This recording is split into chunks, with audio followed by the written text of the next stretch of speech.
बिस्मिल्लाहिर्रहमानिर्रहीम। महतरम नाज़रीन, आज हम इस वीडियो में ज़िक्र करने जा रहे हैं हरफ़ इस्तिफ़हाम को। क्या होता है यह हरफ़ इस्तिफ़हाम और इनका इस्तेमाल कैसे किया जाता है, आइए इस वीडियो में ज़िक्र करते हैं। मैंने यहाँ पर लिखा है कि हरफ़ इस्तिफ़हाम दो है, यानी ऐसा हर्फ जिनके ज़रिए सवाल किया जाए उसकी तादाद क्या है, दो है। नंबर एक हल, जिसका तर्जुमा होता है क्या। नंबर दो हमज़ा मफ्तूहा यानी आ, जिसका तर्जुमा होता है क्या, यानी दोनों का तर्जुमा है क्या। उसके बाद मैंने लिखा है कि हल आम तौर से जुमला फेलिया पर और हमज़ा मफ्तूहा आ जुमला इस्मिया पर दाखिल होता है। यानी मतलब यह है कि जुमला फेलिया यानी जिस जुमले का पहला जुज फेल हो उसके ऊपर आम तौर से हल का इस्तेमाल किया जाता है और कभी कभार हमज़ा मफ्तूहा का भी इस्तेमाल किया जाता है। और हमज़ा मफ्तूहा आ जुमला इस्मिया पर, यानी अक्सर जुमला इस्मिया पर हमज़ा मफ्तूहा आ का इस्तेमाल किया जाता है, लेकिन कभी कभार हल का भी इस्तेमाल किया जाता है। आइए मिसाल से समझते हैं। मैंने यहाँ पर लिखा है जुमला फेलिया, यानी पहला मिसाल जुमला फेलिया का लिखा है और दूसरा मिसाल जो है जुमला इस्मिया का लिखा है। मैंने यहाँ पर लिखा है हल तक़रउल कुरान फिस सबाह। हल तक़रउल कुरान फिस सबाह, क्या तुम सुबह में कुरान पढ़ते हो।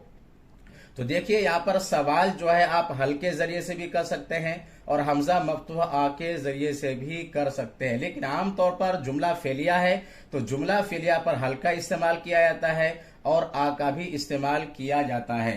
तो हल तक़रउल कुरान फिस सबाह, क्या तुम सुबह में कुरान पढ़ते हो, इस तरह से भी आप पूछ सकते हैं। या आप पूछ सकते हैं अतक़रउल कुरान फिस सबाह, क्या तुम सुबह में कुरान पढ़ते हो।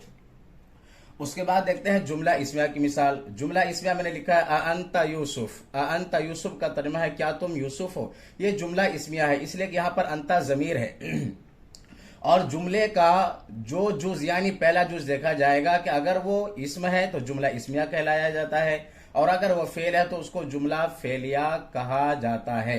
तो यहाँ पर पहला जो फेल है इसको जुमला फेलिया कहा जाएगा और यहाँ पर पहला जो इसम है तो इसको जुमला इस्मिया कहा जाएगा। अंत यूसुफ, क्या तुम यूसुफ हो। आप इस तरह भी पूछ सकते हैं हल अंत यूसुफ, क्या तुम यूसुफ हो।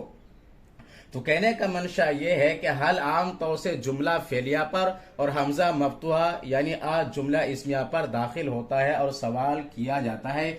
जैसा कि मैंने यहाँ पर लिखा है जुमला फेलिया की मिसाल में हल का भी इस्तेमाल किया, आ का भी इस्तेमाल किया और जुमला इस्मिया की मिसाल में हमज़ा मफ्तूहा और हल का भी इस्तेमाल करके बताया। लेकिन आम तौर से हल जुमला फेलिया पर दाखिल होता है और हमज़ा मफ्तूहा जुमला इस्मिया पर इस्तेमाल किया जाता है।